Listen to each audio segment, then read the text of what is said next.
कोई कैसी खेल कदीम का, सो अब आइयां क्यों कर, ए मायने गुज वतन के, सो भी देऊं खबर। कोई ये भी कहेगा भाई ये खेल तो कदीम से चला आ रहा है, कोई आज तो बना नहीं है, ये तो पहले से ही चला आ रहा है। अक्षर ब्रह्म खेल बनाते और मिटाते हैं, सो भी कहूं तुम्हें समझाए। तो इस बात का भी राजी महाराज कह रहे हैं, वो भी बात समझा देता हूं। नहीं सॉरी, सो अब आइयां क्यों कर, तो अब क्यों आई है इस ब्रह्मांड में, ए मायने गुज वतन के, सो भी देऊं खबर। तो इसमें भी गुज वतन की जो मायने, जो छिपी हुई बातें हैं, वो भी सारी तुमको खबर दे रहे, हम सबको खबर दे रहे हैं। खेल रचे खिन ना हुई, सो भी कहूं तुम्हें समझाए, ए वतन के पाव पल में, कई पैदा फना हो जाए। खेल रचे खिन ना हुई, इस खेल की रचना किए हुए, वो कहते हैं एक पल भी नहीं हुआ। ये भी बात हम समझा देता हूँ। ए वतन के पांव पल में, जो परमधाम का एक पल है, उसके चौथाई हिस्से में कई पैदा फना हो जाए। कई खेल बन जाते हैं और कई खेल मिट जाते हैं।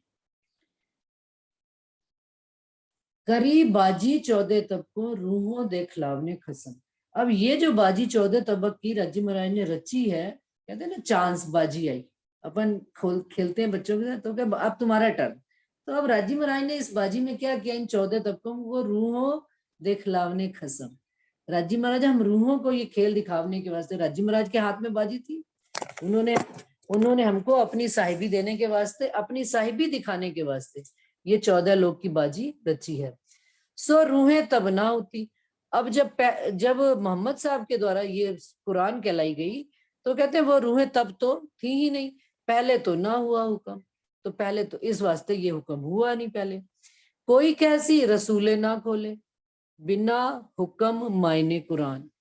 अब कोई ये भी कह सकता है कि रसूल साहब ने तब क्यों नहीं खोले, क्या उन बिना हुक्म मायने कुरान, इस कुरान के मायने उस समय क्यों नहीं खोले, वो उस समय भी खोल सकते थे। तो उन्होंने कहा सो तो आप नबी खुद हुक्म। अरे वो नबी जो आए हैं, दुनिया वाले समझ रहे हैं कि वो रसूल है, पैगंबर है, वो नबी तो खुद राजी महाराज के हुक्म का स्वरूप ही है। या कि हम रूहों पे पहचान, इस बात की भी पहचान हम रूहों को यहाँ पर है। जिन कोई कहे रसूल को, पर्दा खुद दरमियान, आशिक ए माशूक गया, सो बिन देखे मिले क्यों तान। अब कोई रसूल साहब, कोई ये भी कह सकता है कि रसूल साहब के बीच में और रजी महाराज के बीच में पर्दा है, तो कह रहे ये बात दुनिया वाले नहीं जान सकते कि आशिक और माशूक, जिसको आशिक और माशूक ही कह दिया गया, रूह अल्लाह शामा जी, क्योंकि रसूल साहब को उन्होंने, रजी महाराज ने अपना माशूक करके कहा है सनंद। तो कह रहे आशिक और माशूक वो कैसे हैं जिनके बीच में इतना सा भी पर्दा रह गया। ये बात दुनिया वाले नहीं समझ सकते, क्योंकि दुनिया वालों को यही कहा गया है कि भाई मैंने अपना हुक्म भेजा है संसार में संदेशा देने के लिए। ये बात सो बिन देखे मिले क्यों तान, ये बात ये दुनिया वाले नहीं समझ सकते। इन कुरान के मायने जो खोलत रसूल तब। सुंदर साहब जी यहाँ पर भी प्रसंग, बड़ी अच्छी बात है, कह रहे अगर जब वो आए थे रसूल साहब, उसी समय ये बात खोल देते, 1100 साल पहले रूह अल्लाह के आने से पहले जब वो आए थे, तो इत आखिर इमाम काहे को आवत। अब तो जो इमाम मेहंदी अब इस संसार में अब आए हैं, तो उनका आने का क्या कारण रह जाता इमाम मेहंदी का। भाई कुरान के सारे भेद उस समय खुल जाते, लेकिन उस समय कारण थे ना खोलने के, क्या कि एक तो हम रूहें ही नहीं आई थी जिनके वास्ते ये सारा खेल रचा गया, जिनके वास्ते कुरान में साहिबी दिलवाई गई है।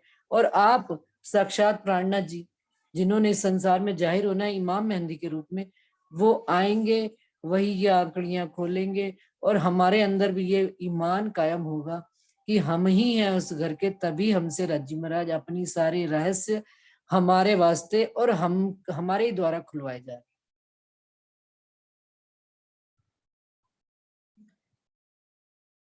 जो खोलत रसूल मायने, तो खेल रहत क्यों कर, जो अरश अजीम करते जाहिर, तो तब ही होती आखिर, आखिरत हो जाती, खेल खत्म हो जाता।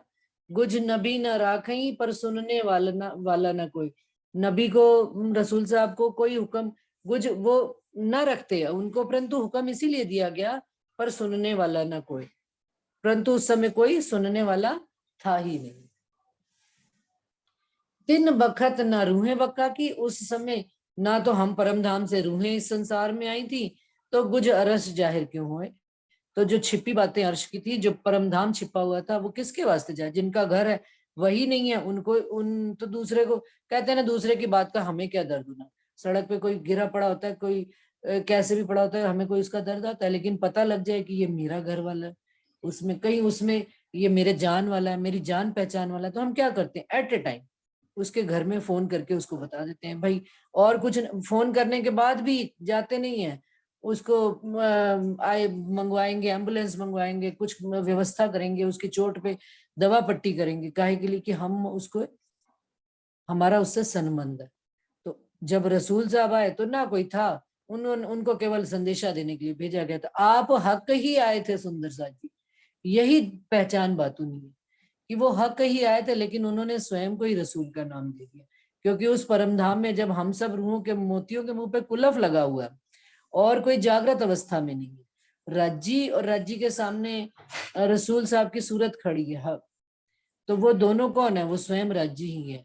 लेकिन ये जो पर्दा बीच में उन्होंने जानकर ये रखा है, क्योंकि वो स्वयं आकर इस बात को खोल रहे हैं।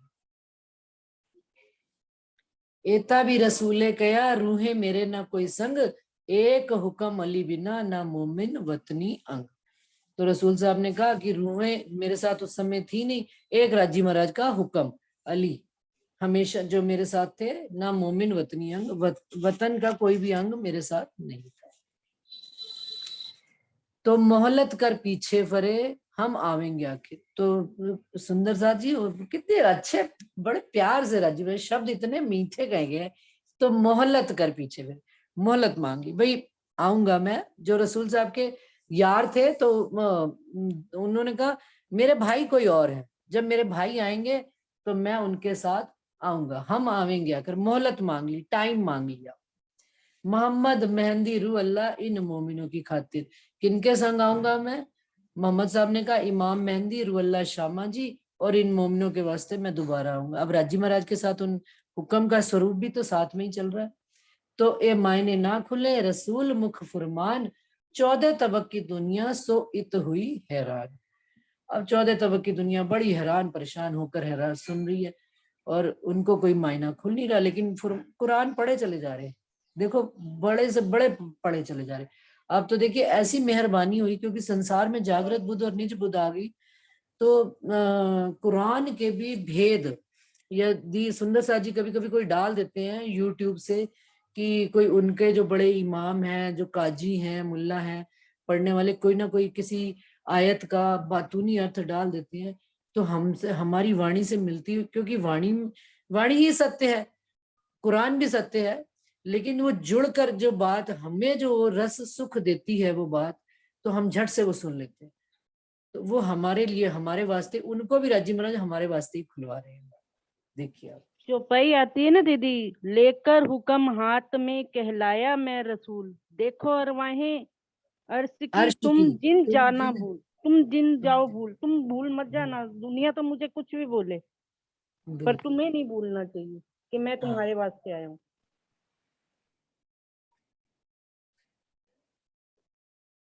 नूर पार अर्श मोमिन होते न तीन वक्त, तो मोहम्मद मेहंदी मोमिन आए अर्श से आखिरत।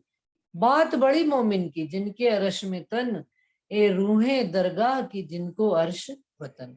अर्श खाविंद एक माशूक दूसरा नहीं कोई, और खेल सब नूरियों किया यामे विविध दोए। सुंदर सा जी यहाँ से चुपई मैं अगली बार पढ़ूंगी, क्योंकि अब आगे प्रसंग जो है बिल्कुल अलग हो जाता है।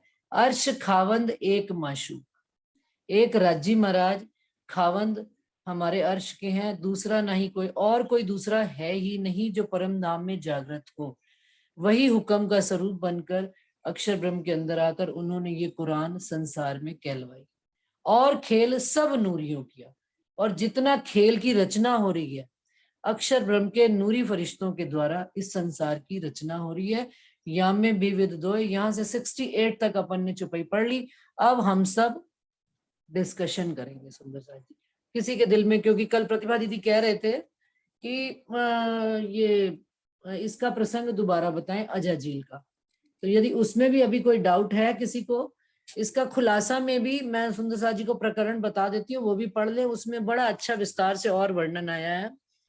खुलासा प्रकरण आता है, कुरान के 7 निशान जाहिर किए, तो उसमें भी उन्होंने ये अजाजील के प्रसंग का वर्णन किया। एक बार मैं फिर से दोबारा वर्णन कर देती हूँ, कहीं पर कोई कंफ्यूजन किसी को है तो।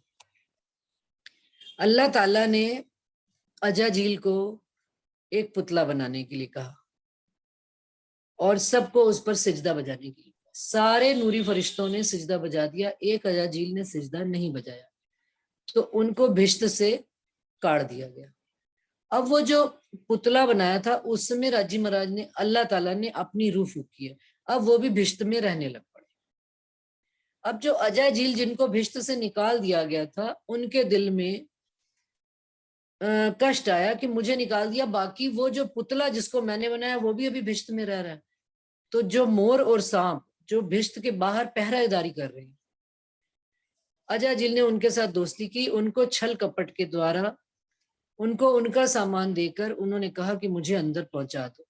मोर ने उनको, अजाजील को अंदर भिष्ट में प्रवेश करा दिया। अब अजाजील जैसे ही प्रवेश किया तो जो आदम बनाया था उसकी जो हवा थी, इस बीच में उन्होंने क्या किया था, अल्लाह ताला ने जो वो पुतला बनाया था उसी की पसली से निकालकर, ये कुरान में प्रसंग आता है कि हवा का भी निर्माण कर दिया था। अब अजाजील ने क्या किया, हवा को जाकर बहका दिया और पूछा कि भाई ये जो भिष्ट में तुम रहती हो, क्या तुम यहाँ पर सारा घूम फिर सकते हो? उसने कहा हाँ बिल्कुल हम घूम फिर। क्या कोई अल्लाह ताला ने कोई तुमको कुछ चीज बैन भी की है, मतलब किसी चीज के लिए रोका है? क्या हाँ एक वृक्ष यहाँ पर ऐसा है इसका फल खाने के लिए मना किया है। तो क्या क्यों मना किया? क्या मुझे नहीं पता। क्या नहीं, तुम इसका फल खाओ, तुम्हें इसमें बड़ा लाभ होगा, जो तुम्हें नहीं बात पता वो भी पता लग जाएगी। खैर बहकावे में उनके आकर हवा ने वो फल खा लिया। और जब उन्होंने उसको आदम को ये बात बताई तो आदम ने कहा अब तूने खाया तो मुझे भी खाना पड़ेगा, क्योंकि अल्लाह ताला इस बात के लिए हम पर अपना क्रोध करेंगे, नाराज होंगे कि हमने उनकी हुक्म उदूली की है। अल्लाह ताला आए, उन्होंने जैसे ही देखा कि ये दोनों तो फल खा चुके हैं, इच्छा रूपी फल, तो उन्होंने आदम को भी भिष्ट से बाहर निकाल दिया, हवा को भी भिष्ट से बाहर निकाल दिया, और हिरस और हवा, मोर और सांप जो हिरस और हवा के स्वरूप थे, उनको भी बाहर निकाल दिया, और अजाजील को तो पहले से निकाला ही हुआ था। इस तरह से यहाँ पर खेल की रचना हुई और लानत पड़ी, पहले अजाजील को लानत पड़ी और आदम और हवा को भिष्ट से काटने, क्योंकि उन्होंने उनकी हुक्म उदूली करी थी, तो इस वास्ते से उनको भी भिष्ट से निकाल दिया। और खुलासा में इसका बिल्कुल स्पष्ट प्रकरण आता है कि आदम अलग व्यक्ति हैं और अजाजील अलग है। और इसी का ही प्रसंग आगे आ रहा है यहाँ पर, जो हमने यहाँ पर शुरू किया ना, और खेल सब नूरियों किया। राजी महाराज और अक्षर ब्रह्म के अलावा और खेल सब नूरियों किया। नूरी को अक्षर ब्रह्म के भी फरिश्ते, part of work of division है सुंदर साथ जी। कामों का राजी महाराज ने डिवीजन कर दिया कि राजी महाराज पहले स्वयं खुद है अल्लाह ताला, फिर उनका जो सत का स्वरूप है अक्षर ब्रह्म, फिर अक्षर ब्रह्म भी खुद कुछ काम नहीं करते, उनके आगे उन्होंने अपनी सारी सेवाएं आगे बांटी हुई है, जहां तक मुझे समझ में आता है। बाकी और किसी, अब प्रतिभा दीदी आपको मेरे क्लियर है कि नहीं है? हाँ नहीं क्लियर है। आदम तुम कह रही हो कि एक अलग है, और हवा, हवा means वो भी हवा एक अलग। आदम से, हाँ आदम से ही निकली हुई स्त्री का रूप उन्होंने वहां पर उसको दिया है। अच्छा ठीक है। हाँ जी। हाँ, ये खुलासा में कौन से 7 निशान में आता है प्रकरण? हाँ कुरान के 7 निशान है, उसमें ये अजाजील का प्रसंग आता है और विस्तार से। अब समझ आ गया, अच्छे से समझ। हाँ जी, प्रणाम। प्रणाम जी, प्रणाम जी। सुंदर साथ जी, अब कोई और बात पूछनी हो तो पूछ ले। मैं ये प्रकरण अब अगले शनिवार हम चलाएंगे, इसको आगे कंटिन्यू करेंगे 68 के बाद चौपाई।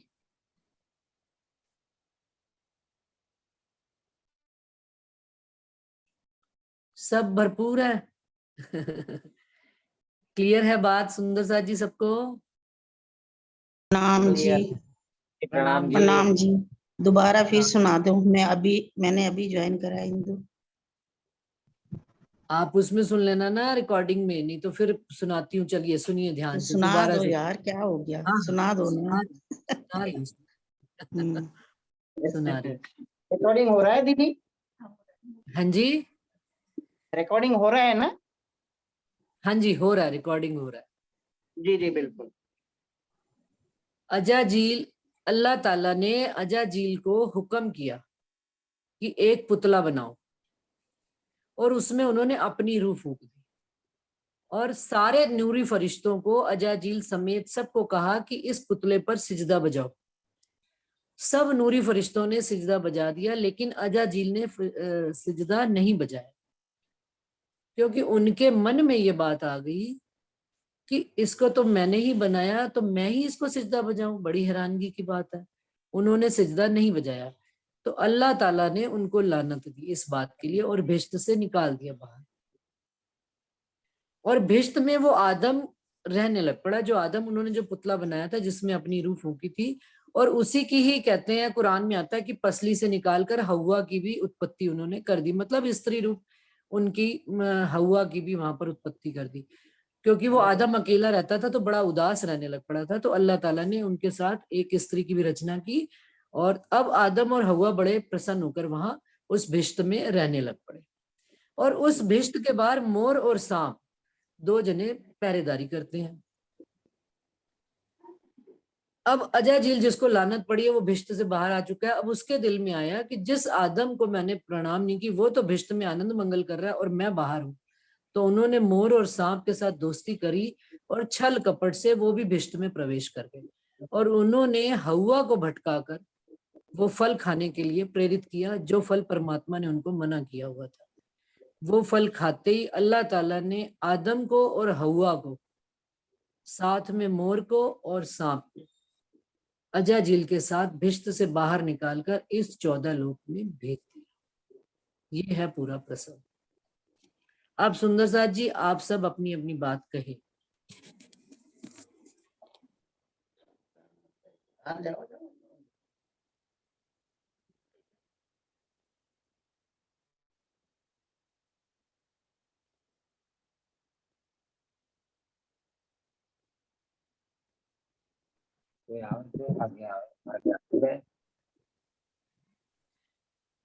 सुंदर सा जी इसी में ही एक रुचि दीदी ने प्रसंग डाला था, रुचि बहन जी ने, कि हमें प्राणनाथ जी को अक्षरातीत कहना चाहिए या स्वामी प्राणनाथ जी कहना चाहिए। ये भी इस प्रसंग से ही रिलेटेड है कहीं ना कहीं देखा जाए तो, क्योंकि दुनिया में हम क्या देते हैं, हमें कोई भी बात कहनी है तो हम महाप्रभु हमें कहना चाहिए, प्रभु प्राणनाथ जी कहना चाहिए। तो ये सारे प्रसंग हमारे मंथन का विषय है कि हमको क्या प्राणनाथ जी को प्रभु कहना चाहिए। प्रभु मेरा, कोई बोलेगा? प्रभु मेरा है कि धनी मेरा है? धनी मेरा प्रभु विश्व ते तो सबे सत्यवादियों कहूँ श्री सतगुरु मुखबान, धनी मेरा प्रभु विश्व का प्रगटिया बरवान। ठीक है।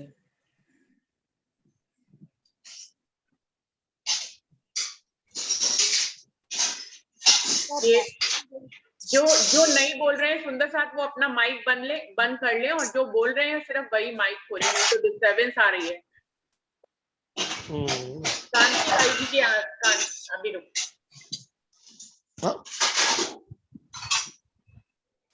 कांति भाई जी कुछ कहना? पाक न हो ये इन पानी चाहिए औरत का जल। हम तो औरत से जल नहा रहे हैं और क्या। तो अब तो यही बात है। बहुत अच्छी बात, बहुत अच्छी बात। अब तो हम अंदर से नहा रहे हैं, कहिए बाहर से नहाना तो हो चुका, जितना नहाना था नहा लिया। बिल्कुल बिल्कुल दीदी। वो तो बाद में भी नहा जाएगा, पहले अंदर से तो नहा ले। बिल्कुल। हाँ, ये हक के जमाल में तब हो ये निर्मल। निर्मल तो हम राजी महाराज के इस जल से ही हो सकते हैं।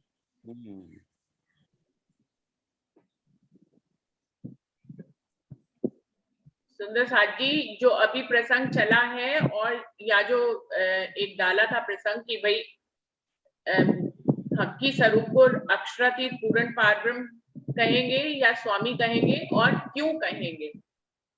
आपका कैमरा टेढ़ा हो गया दीदी। हाँ नहीं, मैं वो इधर हूँ। नरेश भाई जी आप कुछ कहेंगे?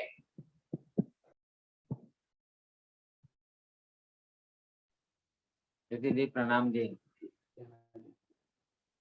प्रणाम जी। दीदी हम तो प्राणनाथ जी को ही अक्षरातीत मानते हैं और प्राणनाथ जी को ही राज्य महाराज के रूप में देखते हैं, क्योंकि पांच शक्तियां उनके स्वरूप में ही आई हुई है और राज्य महाराज उसी में ही विराजमान है। और उसकी वजह से ही ये वाणी का अवतरण भी हुआ और सारा सुख जो हमको मिल रहा है। तो सारी ब्रह्म सृष्टि को जो ये बानी दी है, तो बानी भी परम धाम की है और परम धाम में अक्षरातीत ही है। तो अक्षरातीत के रूप में ये जागने के ब्रह्मांड में हम अक्षरातीत के रूप में ही प्राणनाथ जी को देखते हैं और ये प्राणनाथ जी ही अक्षरातीत ही है, ऐसा मेरा भाव है। दीदी प्रणाम जी। प्रणाम जी। विजय दीदी। हाँ हाँ, हरीश भाई जी आप बताइए। जी प्रणाम जी दीदी। प्रणाम जी। आए अगंबानी ईत मिले ब्रह्मांड, कोल संबंध के पूर्ण भय सो आए पहुंचो निशान। चेतो सब सत्यवादियों सुनियो श्री मुखबान। धनी मेरा है और विश्व के लिए प्रभु है। हमारे लिए तो धनी है और विश्व के लिए प्रभु है, क्योंकि राज्य तो आए हैं तो यहाँ तो दुनिया को अखंड करने के, सब सारों जीवों को भी अखंड करने के लिए आए हैं। तो दुनिया वाले तो प्रभु कहेंगे, अगंबानी में है कि विश्व के लिए प्रभु है और हमारे लिए धनी है। तो मेरा भाव तो ये है कि महामती स्वामी श्री प्राणनाथ जी ही अक्षरातीत परमात्मा सी उनके तनों द्वारा हक्की सूरत हुक्म बजाए मगज वेद बताए हैं। हक्की सूरत है हमारे उस तन में जो लीला की है, तो अक्षरातीत प्राणनाथ जी कहलाएंगे। दीदी मेरा भाव ये है। प्रणाम जी। विजया दीदी आप आएंगी। प्रणाम बहन जी। प्रणाम जी सुंदर साथ जी।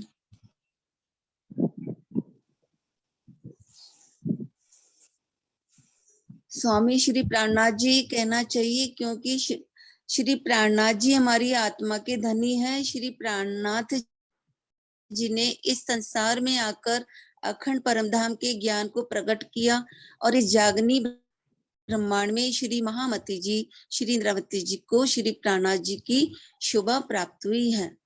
सुख देऊं सुख लेऊं सुख में जगाऊं साथ, इंद्रावती को उपमा मैं दई मेरे हाथ।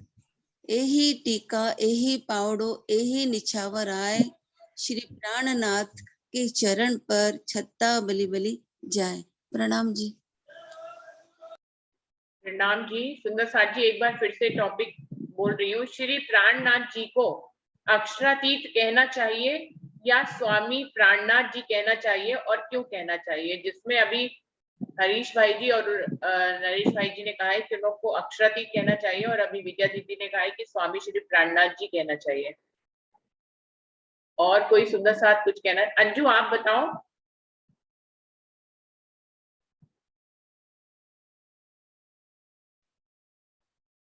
अंजू। हाँ जी प्रणाम दीदी। अभी मेरी बहुत तबीयत खराब है। ओ क्या हो गया अंजू? बस ऐसे ही चल रही है, मैं नहीं बोल पाऊंगी ना। ठीक है आप रेस्ट कर लो। जयेश भाई जी आप कहना चाहेंगे कुछ? दीदी प्रणाम जी। प्रणाम जी। दीदी ये प्राणनाथ जी हम कहते हैं, हम अपने धनी कहते हैं, हम अक्षरातीत कहते हैं। तो ये जो हम नाम देते हैं, नाम लेके पुकारते हैं अपने धनी को, तो उसमें फर्क कौन सा है? वो तो मेरी समझ में वो नहीं आता है दीदी, कि हम प्राणनाथ जी भी कहते हैं तो भी सही है। हम क्योंकि हमारा ही धनी है, हम किसी भी नाम से पुकारे, नाम से कोई ये नहीं है। हम राज्य को जो प्रेम करते हैं, जो प्रेम से ही हम राज्य को राज्य भी बोलते हैं, धनी बोलते हैं, श्री जी साहेब जी बोलते हैं, प्राणनाथ जी बोलते हैं, श्री कृष्ण भी बोलते हैं, सब कुछ हम बोल देते हैं दीदी। लेकिन आखिर तो हमारा वो धनी ही है, एक ही अक्षरातीत परमात्मा तो है। तो हम किसी भी नाम से पुकारे, लेकिन आखिर तो एक ही है दीदी। मेरा भाव ऐसा है कि हम नाम में क्यों घूमते रहते हैं कि हम इसको ये पुकारे। हमारे धनी तो हमारा धनी ही है, चाहे प्राणनाथ जी है वो भी हमारा धनी है, एक ही धनी हमारा है, हमारा और दूसरा कोई धनी है ही नहीं दीदी। प्रणाम जी। प्रणाम जी, बहुत अच्छी बात कही है। और वैसे मुझे वीनू ये भी बात समझाओ कि स्वामी प्राणनाथ जी और अक्षरातीत में क्या स्वामी क्या फर्क, अंतर ही क्या है? सुंदर साथ जी, मुझे तो थोड़ा टॉपिक जो है आते हैं अलग अलग, सुंदर साथ के मेरे पास अलग से पर्सनली आते हैं, तो उसमें मैं ये बिना सोचे भी टॉपिक डाल देती हूँ कि चलो उस पर मंथन ही हो जाएगा। अगर किसी भी सुंदर साथ के दिल का भाव है तो उसको क्लियर नहीं है ना, तभी तो उसने ये टॉपिक भेजा है, तो इसलिए डाल देते हैं। मैं तो बिना सोचे समझे डाल देती हूँ कि हाँ भाई उसको क्लियर नहीं है, क्लियर हो जाएगा। अगर यही क्लियर करना है कि कोई फर्क ही नहीं है तो ये भी उसको क्लियर होना चाहिए, हाँ जिस बिल्कुल। जिस जिस और भी जो सुंदर साथ का है। जहां तक मेरे को एक बात समझ में आती है इसमें कि स्वामी प्राणनाथ जी के लिए, जैसे प्राणनाथ जी पांचों सूरत तो उनके महराज ठाकुर के तन में बैठी हुई हैं, तो स्वामी जी मान लो हम उस तन को महराज ठाकुर के तन को भी यदि हम एक स्वामी जी नाम से संबोधित कर रहे हैं, तो हमें एक बात का ये पूर्ण ज्ञान होना चाहिए कि प्राणनाथ जी पांचों स्वरूप जब श्री महराज ठाकुर के तन में विराजमान हो गए, और अब वो तन भी जो है वो पांच तत्व का नहीं रहा है, वो तन भी रज्जी का ही स्वरूप हो चुका है। तन और स्वरूप, रूप और स्वरूप अब पूर्ण रूप से एक हो चुके हैं। पन्ना जी में तो जो पीछे 10 साल की लीला हुई है उनमें रूप और स्वरूप में कोई फर्क ही नहीं रहा है। तो स्वामी श्री प्राणनाथ जी, सुंदर साहब तो लाड और प्यार से उनको भाई प्राणनाथ जी कैसे गए, एक प्यार आया स्वामी श्री प्राणनाथ जी कह दिया। और अक्षरातीत तो और इसमें भी कोई दो राय नहीं है कि जो परम धाम में बैठे अक्षरातीत राज्य महाराज का स्वरूप है, और जो प्राणनाथ जी के पांचों सूरतें हैं उन दोनों में भी एक रत्ती जरा एक कहते ना पर्दा इतना सा भी दरमियान में नहीं रहा दोनों के बीच।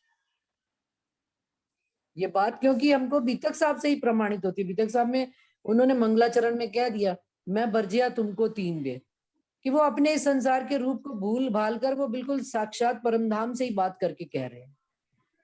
मुझे तो ऐसा ही लगता है, बाकी सुंदर साथ और बताएं। और कोई सुंदर साथ? प्रणाम दीदी, प्रणाम। धनी धाम तो इसलिए हो जाता है कि धनी वो धाम से वचन लेके आए हैं, इसलिए हम उनको धनी धाम भी कह सकते हैं। धाम के वचन हम अवतारता वाणी यहाँ पे लेके आए हैं, और स्वामी हमें प्राणों के स्वामी हैं बस। इसीलिए किसी भी रूप में इन शब्दों को हम उनसे पुकार सकते हैं और उनको रिझा सकते हैं।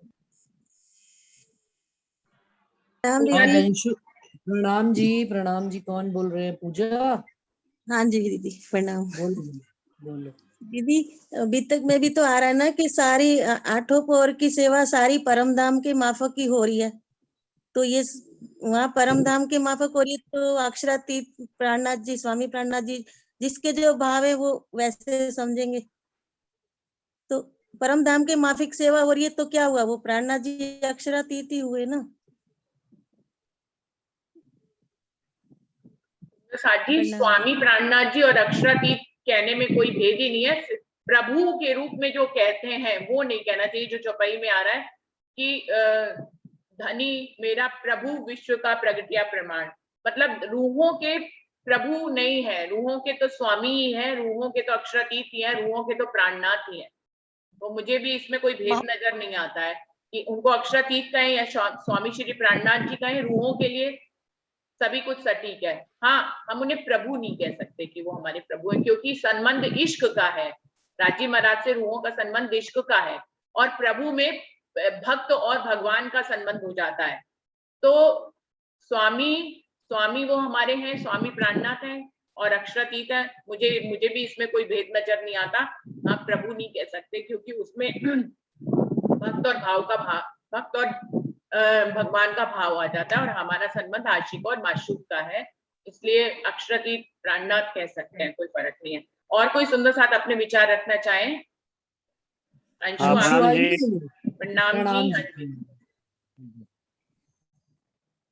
प्रणाम जी सुंदर साथ जी। प्रणाम जी। जयेश भाई जी बोलिए, समय कम रह गया है, आप बोलिए। हाँ, तो हर बार मेरे लिए समय कम ही होता है, मैं लास्ट में ही ऐसा नहीं है, बोलता हूँ। आप बाद में आते हैं इसलिए। बात नहीं, अच्छा, मेरे विचार यही है कि आप सबने जो बताया वो सही है। प्राणनाथ जी और अक्षरातीत में कोई भेद नहीं है। हम प्राणनाथ जी भी कह सकते हैं, अक्षरातीत भी कहते हैं, क्योंकि जब सबसे पहले कोई भी हम शुरुआत करते हैं, क्या बोलते हैं? प्राणनाथ प्यारे की जय। कोई भी चीज का पूर्णाहुति करते हैं, खत्म करने जा रहे हैं, तो बोलते चल बोलो श्री प्राणनाथ प्यारे की जय। तो प्राणनाथ जी बोलते हैं, अक्षरातीत भी कहते हैं। बीतक साहब में जब सिद्धपुर का प्रसंग आता है, तो जो भगवान रेवादास था, उसको दो चार बातें सुनाई थी, लेकिन उसको पहचान नहीं हुई। लेकिन जब केशवदास आए तो उनको पूरी पहचान हो गई थी उनकी बातों से। उसने कहा था कि अरे तू उनको क्यों क्षत्रिय कह रहा है? यह तो अक्षरातीत था, तुम न करी पहचान। अब मैं उत ही जात हो, मुझे आया ईमान। कि उनको एक ही बात सुनने से ईमान आ गया था, जबकि उन्होंने साक्षात देखे भी नहीं थे, फिर भी ईमान आया और अक्षरातीत है ऐसी पहचान हो गई। आगे जाकर बीतक में क्या है, यही अक्षरातीत है, यही है धनी धाम। अक्षरातीत भी है, हम उसको धाम के धनी भी कहते हैं। और जब पन्ना जी में अष्टप्रहर की बीतक होती थी, बुलचंद मोदी साथ में रहते थे, तो सबसे पहले हर बार बुलचंद मोदी ही उनको धाम के धनी की जय ऐसा कह के पुकारते थे। तो धाम के धनी भी है। और राजे महाराज खुद ने कह दिया है कि इंद्रावती की मैं अंगे संगे, इंद्रावती मेरो अंग, जो अंग सौंपे इंद्रावती को, ताए प्रेमे रमाड़ू रंग।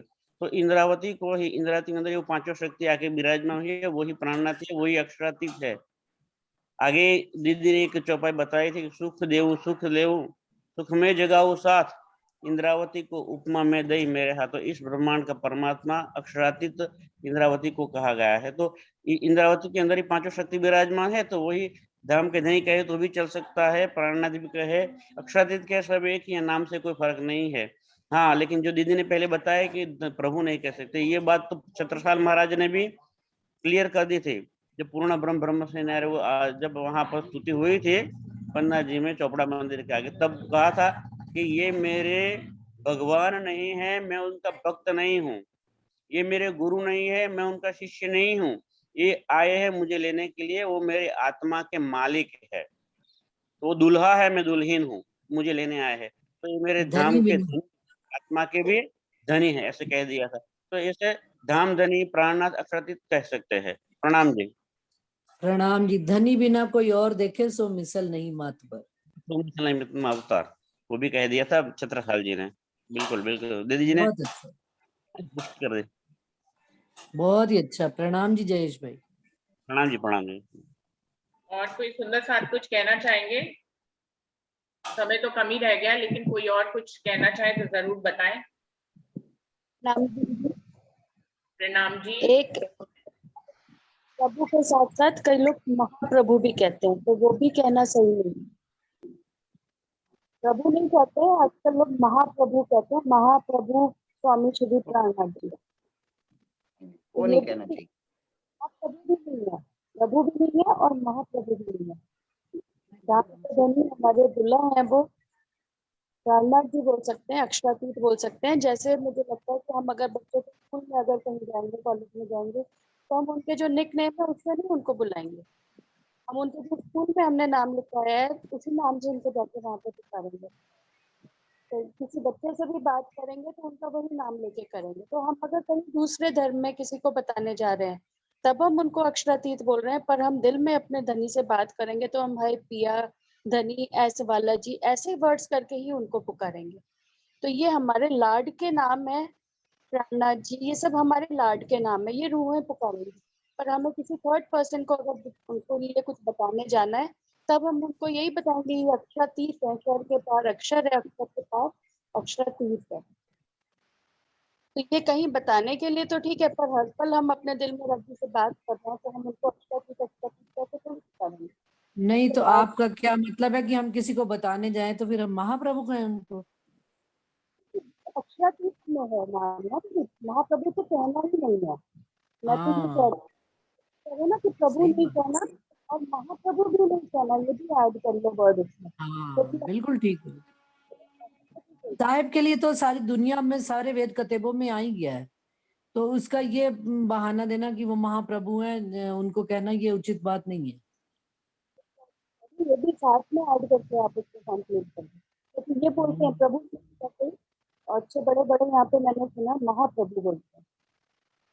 बिल्कुल सही बात है। अभी जयपुर में जैसे वो पेपर में आ रहा था, राजस्थान यूनिवर्सिटी में चल रहा है प्राणनाथ जी की इसका अध्ययन मंथन, और शायद कोई मीटिंग भी अभी चल रही थी 2-3 दिन के लिए। तो उसमें हमारे ही बड़े बड़े प्रचारक, मैं किसी की निंदा चुगली के पक्ष में नहीं हूँ, लेकिन हम ही खुद स्पष्ट नहीं है तो हम दूसरों को कैसे ज्ञान देंगे।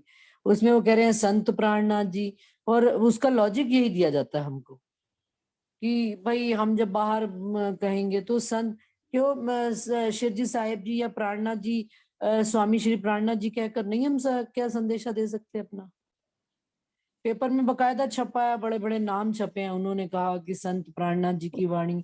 और तो और ऐसी बात कह दी एक प्रचारक ने, उसने हमें, एक सुंदर साथ ने हमको बड़ी बुरी तरह से फटकारा भी है हमारी क्लास में कि भाई तुम लोग केवल आपस में ही बातें करते हो, जाकर बाहर सत्य बात क्यों नहीं कहते हो कि देखो वो लोग कैसी बातें कह रहे हैं। तो लेकिन हमारी सामर्थ्य ही इतनी है, हम क्या करें। वो उसमें वो कह रहे हैं कि प्राणनाथ जी ने, संत प्राणनाथ जी ने वेदों और कतेबों का बहुत अध्ययन किया, और उसके बाद अध्ययन करने के बाद उन्होंने उनको ये ज्ञान प्राप्त हुआ और उन्होंने वाणी ये उतारी। तो अब लेकिन अब क्या कहे, जितनी जितनी से सो तेता ही बोलिया जो गया जहाँ लो चल। नहीं, प्रणाम जी। हम कह तो प्रणाम रहे हैं जी। यहाँ पर अपने मंथन में कि ये गलत है कहना। जैसे कि अगर ये कह रहे हैं कि हम अपना आपस में ही मंथन करते हैं, हम उनको नहीं कहते, तो हम अपने मंथन में ये क्लियर कर तो रहे हैं बिल्कुल स्पष्ट, जो भी सुने कि भैया उनको कभी नहीं कहना चाहिए, या प्रभु नहीं कहना चाहिए, संत महात्मा नहीं कहना चाहिए। वो अक्षरातीत है, अक्षर से परे से आए हैं तो अक्षरातीत है, और साहेब है, सारी ग्रंथों में उनकी गवाही है, तो साहेब ही उनको कहा गया, तो साहेब कहना चाहिए। यही निर्णय निकल आके आ रहा है इस मंथन में। हाँ जी जयेश भाई जी, आप कुछ कह रहे साहेब तो सबका एक है ना, ये बोलने में क्या दिक्कत है? होने ही नहीं चाहिए कहीं पे भी दिक्कत, किसी को भी अगर हम प्रमाण सहित साहेब बोलते हैं तो कोई दिक्कत ही नहीं आनी चाहिए उनको। बिल्कुल नहीं आनी चाहिए, सही बात है। लेकिन हम खुद ही, हमारे आगे वानी हम भटका रहे हैं समाज को, क्या करें। प्रणाम जी। प्रणाम जी हाँ, जयेश ये भाई। पूरी पहचान न होने के कारण से ये सब चीजें विवाद में पड़ जाते हैं लोग। पहचान पूरी हो जाए तो कोई फिर प्रश्न ही नहीं रहता। इसीलिए वाणी में भी कहा है कि आपण हजी નથી ઓળખ્યા, જુઓ વિચારી વિવિધ પેરે સમજાવ્યા અને દઈ નીધ तारतम। लेकिन तारतम को पूरा समझते ही नहीं है, उनको खाली शब्द को समझ लेते हैं और यहाँ के अर्थ में ले लेते हैं, तो फिर पूरी समझ तो आएगी ही नहीं।